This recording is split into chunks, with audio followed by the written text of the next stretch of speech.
નમસ્કાર વિદ્યાર્થી મિત્રો, હું જસાણી સર આપ સર્વનું જસાણી એજ્યુકેશનમાં હાર્દિક સ્વાગત કરું છું. આપણે ફિઝિક્સ પ્રેક્ટિકલ એક્ઝામ 2026 ની વ્યવસ્થિત પ્રિપેરેશન કરીએ છીએ અને વધીને એક વીકમાં આપણી પ્રેક્ટિકલ એક્ઝામ ચાલુ થવાની છે. તો પ્રેક્ટિકલ બુકમાં 4 નંબરનો જે પ્રેક્ટિકલ છે, અર્ધ આવર્તન ફિગર ઓફ મેરિટ, તમારા જે એક્ઝામ છે એક્ઝામની અંદર આ એ વિભાગમાં પ્રેક્ટિકલ છે. તો અર્ધ આવર્તનની રીતથી એમ કહેવાય કે ગેલ્વેનોમીટરનો અવરોધ કહેતા શન્ટ મેળવો અને ફિગર ઓફ મેરિટ. તો તમારા જે ક્વેશ્ચન પેપર છે એ ક્વેશ્ચન પેપરનો ક્વેશ્ચન તમારે આન્સર પેપરમાં હેતુના સ્વરૂપમાં લખવાનો છે કે અર્ધ આવર્તનની રીતથી ગેલ્વેનોમીટરનો અવરોધ નક્કી કરો અને તેની ફિગર ઓફ મેરિટ શોધવી. સાધનો ક્યાં ક્યાં છે? બેટરી છે, કળ છે, રિયોસ્ટેટ છે. આ 3 તો હોય જ. એની સાથે ગેલ્વેનોમીટર છે. મોટો અવરોધ એટલે મોટો આરબી છે અને નાનો અવરોધ એટલે શન્ટ છે. પરિપથની અંદર જોવો જોઈએ, આપણે જે કાંઈ પ્રેક્ટિકલ સ્ટાર્ટ કરીએ પરિપથ દોરવા માટે, તો આ બેટરી, કળ અને રિયોસ્ટેટ કહેતા આ બકરી, બરાબર, એને શ્રેણીમાં જોડવાનું છે. અહીંથી હંમેશા ચાલુ કરો તો એની સાથે ગેલ્વેનોમીટર અને આરબી. અહીંયા ખાસ જોવાનું, રિયોસ્ટેટમાં ઉપરનો જે કોમન છેડો છે એ આરબી સાથે આવે, નીચેનો છેડો છે કળ સાથે આવે. ઘણી વખત આ કળ ન જોઈન્ટ કરો તો કોઈ પ્રોબ્લેમ નથી, કારણ કે બેટરીમાં સ્વિચ હોય છે. આ રીતે બેટરી, કળ, રિયોસ્ટેટ, આરબી એટલે કે મોટો આરબી, ગેલ્વેનોમીટર, આ બધું શ્રેણીમાં. ગેલ્વેનોમીટરની સાથે આ કળ બીજી છે એ અને નાનો આરબી કહેતા શન્ટ એ સમાંતરમાં જોડવાનું છે. આ કળનો ખાસ કરીને ઉપયોગ કરવાનો થાય છે, બરોબર. આ રીતે તમારો પરિપથ ડ્રો કરી તમારે સિગ્નેચર કરાવી અને પછી આપણે પ્રેક્ટિકલની સર્કિટ જોઈન્ટ કરવાની છે. હવે જ્યારે તમે પ્રેક્ટિકલની સર્કિટ જોઈન્ટ કરો છો તો એ પ્રેક્ટિકલ કેવી રીતે આપણે કરવાનો છે, કેવી રીતે આપણે પ્રેક્ટિકલ કરવાનો છે, તો કે એના માટે ખાસ જોઈએ તો શરૂઆતની અંદર દાખલા તરીકે આ કળ છે નહીં, તો અહીંથી જે આ કળ છે, આ કળ તો બંધ જ રાખવાની છે, કે પ્રેસ કરવાની છે, ચાલુ રાખવાની છે. આ જે કળ છે એ બંધ કરી દેવાની, કે ઓપન કરી દેવાની છે, જેના કારણે એટલો જે વિભાગ છે એ તમારો શરૂઆતમાં જોઈન્ટ થતો નથી. હવે અહીંયા ગેલ્વેનોમીટરનું આવર્તન આપણે નક્કી કરવાનું છે. અહીંયા આરબી માંથી અવરોધ કાઢીને રિયોસ્ટેટને લગભગ મિડલમાં રાખવાનું છે. દાખલા તરીકે મેં 9700 ઓહમ આરબી માંથી કાઢ્યો તો મારું આ જે ગેલ્વેનોમીટરનું આવર્તન છે એ 24 પર બતાવે છે. કેટલું બતાવે છે? 24 પર બતાવે છે. તો એમ કહેવાય કે એમનું અડધું કરવાનું છે, એટલે કે 12 થાય છે. અને એ 12 કરવા માટે તમારે આ જે કળ છે એ ચાલુ કરવાની છે, કે પ્રેસ કરવાની છે અને આમાંથી એટલો અવરોધ ખેંચો કે જેના કારણે એમ કહેવાય કે ગેલ્વેનોમીટર 24 માંથી ક્યાં આવતું રહે? 12 આવતું રહે. અને જે અવરોધે આ 12 કહેતા અડધું થાય એ આનો શન્ટ બને છે. આ રીતે આપણો પ્રેક્ટિકલ આખો કરવાનો છે અને પ્રેક્ટિકલ લાઈવ અત્યારે આપણે કરવો છે.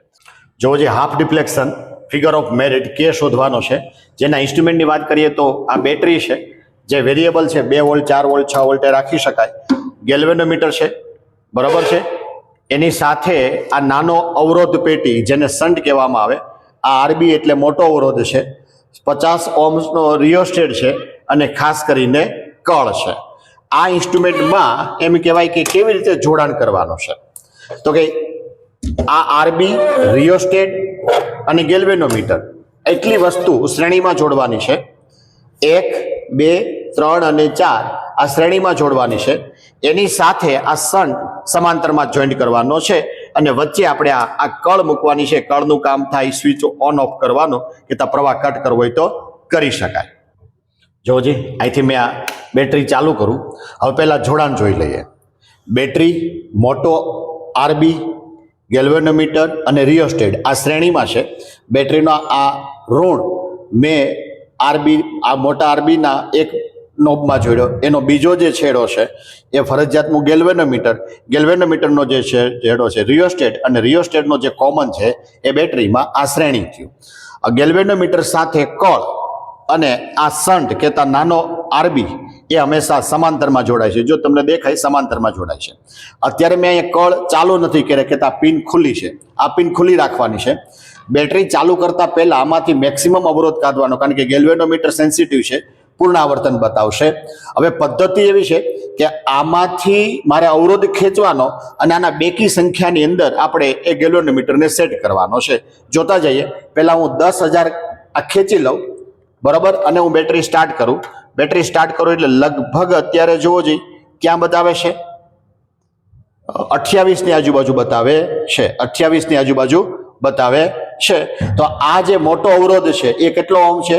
10,000 છે. ગેલ્વેનોમીટરનો જે કાપો છે એ લગભગ 28 ની આજુબાજુ છે. હવે 28 ના અડધા કરો એટલે 14 થશે. 28 ના અડધા કરો એટલે કેટલા થાય? 14.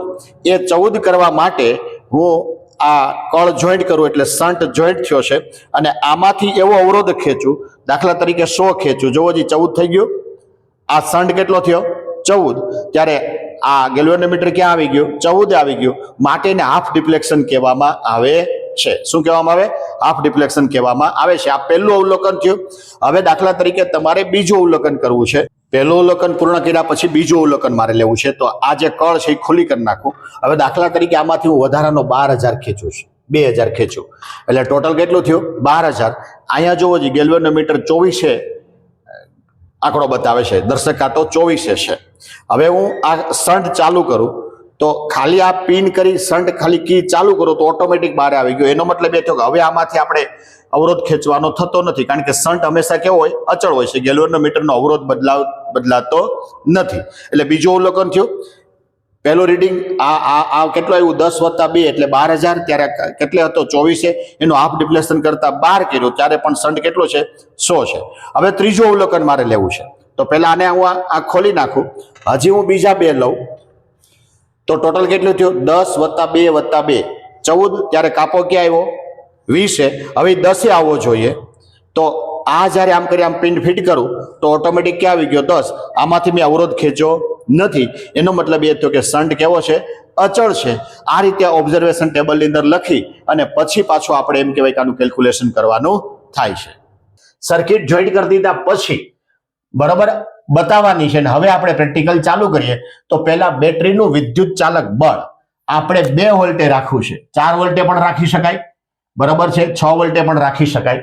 બીજું આપણે નોંધવું છે ગેલ્વેનોમીટરના પૂર્ણ સ્કેલમાં કાપાની સંખ્યા તો કે કા 30 હોય ને કા 50 હોય.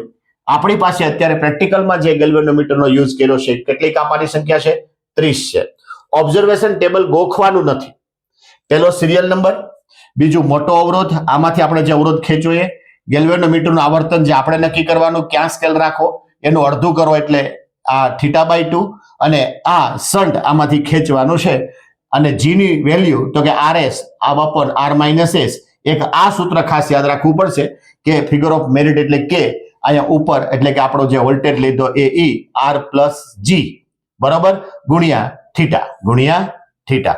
3 અવલોકન લેવાના છે. પહેલું અવલોકન જોવો જે આપણે લીધું. આપણે અત્યારે આ કળ બંધ રાખી છે કે અહીંથી આ સર્કિટ છે નહીં, શન્ટ અને કળ વાળી સર્કિટ છે નહીં. તો આમાંથી મેં 9,700 નો ઓહમનો અવરોધ કાઢ્યો તો ગેલ્વેનોમીટરનું આવર્તન ક્યાં બતાવે છે? 24 પર બતાવે છે. એનું અડધું કરો એટલે 12 થવું જોઈએ. હવે આપણે આ કળ પ્રેસ કરો એટલે કે આ શન્ટ આની હારે જોઈન્ટ થયો. આમાંથી એવો અવરોધ કાઢો કે ગેલ્વેનોમીટર 24 નો અડધું એટલે 12 પર આવે. તો આપણે આમાંથી 100 જેટલો અવરોધ ખેંચ્યો છે, બરાબર છે. તો આપણને એમ કહેવાય કે આવર્તન 12 પર બતાવે છે. હવે બીજું અવલોકન નોંધવાનું છે. બીજું અવલોકન નોંધીએ ત્યારે પાછી આની આ સ્વિચ બંધ કરી દો કેતા એ પિન ખેંચી લ્યો એટલે ઉપરનું ખાલી ચાલુ રહી. એની અંદર મેં 2000 નો હજી વધારાનો અવરોધ ખેંચ્યો એટલે કેટલો થયો? 9,900. આવર્તન જુઓ તો હવે 20 પર મેં રાખ્યું છે. આવર્તન ક્યાં છે? 20 પર રાખ્યું છે. એનું અડધું કેટલું થાય? 10 થાય છે. હવે જ્યારે તમે આ પિન પ્રેસ કરો કેતા આ સ્વિચ ચાલુ કરો ત્યારે ઓટોમેટિક એ ગેલ્વેનોમીટર અડધા પર આવી જાય. 20 હોય તો ક્યાં આવી જાય? 10 પર આવી જાય. તમારું શન્ટની વેલ્યુ બદલે નહીં, એ 100 ની 100 જ રહે, કારણ કે ગેલ્વેનોમીટર એનું એ જ યુઝ કરીએ છીએ. ત્રીજું રીડિંગ મેં લીધું, બરાબર છે. કેટલું લીધું છે? મારે 16 પર રાખવું છે. તો મારો અવરોધ મેં આ મોટી પેટીમાંથી કેટલો ખેંચ્યો? 10,400. 16 પર આવ્યું, બરાબર. એ પહેલા આપણે આ પિન ખેંચી લેવાની છે એટલે કે ઉપરના પરિપથનો જ પ્રેક્ટિકલ કરવાનો છે. હવે જ્યારે 16 પર સેટ કર્યું, હવે જેવી તમે આ પિન પ્રેસ કરો કે આ સ્વિચ ચાલુ કરો એટલે ઓટોમેટિક ગેલ્વેનોમીટર ક્યાં આવતું રહે? 8 પર આવતું રહે. શન્ટ બદલાવાનો હોતો નથી. આ રીતે આ જે શન્ટની વેલ્યુ છે એ એમ કહેવાય કે અચળ આવે છે. તમારે જે વેલ્યુ આવી હોય ચેક સુધી એમનો એમ જ રહેશે. તમારે 3 અવલોકન બતાવવાના છે અને હવે આપણે આની ગણતરી પણ જોવાની છે. જોજી આપણે ઓબ્ઝર્વેશન કોષ્ટકમાં જે કઈ ડેટા છે એ પ્રેક્ટિકલમાંથી લીધા પછી આની ગણતરી તો કે અહીંયા જે સૂત્ર લખ્યું યાદ રાખવું પડશે. RS/R-S આ મોટો અવરોધ આ સણ તો ફિક્સ થઈ જાય, પછી આ આર ની વેલ્યુ બદલતી જાય, જે અવલોકન કોષ્ટકની અંદર આપણે બતાવ્યું છે. હવે પહેલું જે રીડિંગ લ્યો એના માટે G1 મળે, બીજું જે રીડિંગ લ્યો એના માટે G2, ત્રીજું જે રીડિંગ લ્યો એના માટે G3. બરાબર. અહીંયા એક રીડિંગનું કેલ્ક્યુલેશન મેં કરીને આપ્યું છે કે 9700 ગુણ્યા 100 છેદમાં 9700 - 100 એટલે 9700 ભાગ્યા 96 એટલે એપ્રોક્સિમેટ 101 ઓહમ આવે છે. બરાબર. અને આપણો શન્ટ પણ 100 ઓહમની આજુબાજુ બતાવે છે. આની જે 3 વેલ્યુ હોય એ 3 વેલ્યુ મૂકી અને એને કહેવાય કે જીની એવરેજ આપણે શોધી શકીએ. પછી ફિગર ઓફ મેરિટ એનું પણ સૂત્ર યાદ રાખવાનું. અહીંયા ઈ એટલે બેટરીમાં જે આપણે 2 વોલ્ટ કે 4 વોલ્ટ જે સેટ કર્યા હતા એ આર પ્લસ જી બરાબર ગુણ્યા 1/θ. આ શું છે 1/θ. આ ખાસ યાદ રાખવાનું કે આ છે શું તો કે એક વિભાગમાં કેટલો પ્રવાહ મળે, એક વિભાગમાં કેટલો પ્રવાહ મળે આના માટે પણ પહેલું અવલોકન મળશે. બરોબર. એટલે અહીંયા R1 G1 આ એપ્સિલોન તો અચળ રહેશે, અહીંયા θ1 આવશે. પછી બીજું અવલોકન K2. અહીંયા એક અવલોકન મેં ખાલી ગણતરી એક દાખલા રૂપે મેં તમને આપ્યું છે. બરોબર. એનો જે કાંઈ લગભગ માઇક્રો એમ્પિયરમાં જવાબ આવશે એના 3 જે અવલોકન આવે K1 K2 K3 એની એવરેજ લેવાની થાય છે. છેલ્લે ખાસ પરિણામની અંદર આ લખવાનું ભૂલવાનું નહીં કે અર્ધાવર્તનની રીતથી ગેલ્વેનોમીટરનો અવરોધ તો કે G ની વેલ્યુ કેટલી આપણે શોધી, ફિગર ઓફ મેરિટ આપણે કેટલો શોધ્યો, આ બેને સ્વતંત્ર રીતે અલગ બતાવવાના છે.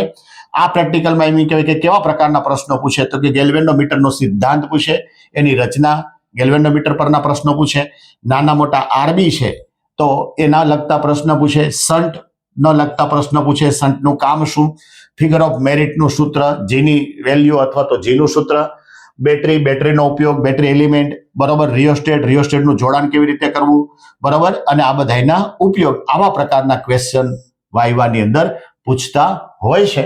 તો આપણો જે ચોથો પ્રેક્ટિકલ છે અર્ધાવર્તનની રીત અને ફિગર ઓફ મેરિટ એકદમ ઈઝી છે. પહેલા હેતુ લખવાનો છે, પછી એમ કહેવાય કે સાધનો, પછી ખાસ કરીને પરિપથ પરથી આપણે સર્કિટ જોઈન્ટ કરવાની છે અને એ સર્કિટ અને પરિપથ બંને એક્ઝામિનરને બતાવીને પછી પ્રેક્ટિકલ ચાલુ કરવાનો છે.